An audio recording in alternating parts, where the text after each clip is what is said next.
حضرت جابر رضی اللہ تعالیٰ عنہ سے روایت ہے کہ جب نبی صلی اللہ علیہ وآلہ وسلم نے مدینہ کی طرف ہجرت فرمائی تو طفیل بن عمرو دوسی رضی اللہ تعالیٰ عنہ نے آپ کی طرف ہجرت کی اور ان کے ساتھ ان کی قوم کے ایک آدمی نے بھی ہجرت کی۔ وہ شخص بیمار ہو گیا اور اس نے بے صبری کا مظاہرہ کیا اور اس نے اپنی چھری لی اور اس سے اپنا ہاتھ کاٹ ڈالا جس سے خون بہنے لگا حتیٰ کہ وہ فوت ہو گیا۔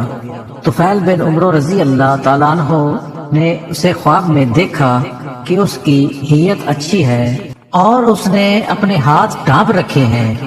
انہوں نے اس سے پوچھا کہ تیرے رب نے تیرے ساتھ کیا معاملہ کیا؟ تو اس نے کہا اس نے اپنے نبی صلی اللہ علیہ وآلہ وسلم کی طرف میری ہجرت کی وجہ سے مجھے معاف فرما دیا۔ طفیل بن عمرو رضی اللہ تعالیٰ عنہ نے فرمایا میں نے آپ کو ہاتھ ڈھانپے ہوئے کیوں دیکھ رہا ہوں؟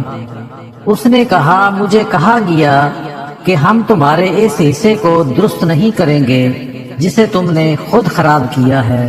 طفیل نے رسول اللہ صلی اللہ علیہ وآلہ وسلم کی خدمت میں یہ قصہ عرض کیا تو رسول اللہ صلی اللہ علیہ وآلہ وسلم نے فرمایا اے اللہ اور اس کے دونوں ہاتھوں کو بھی معاف فرما دے۔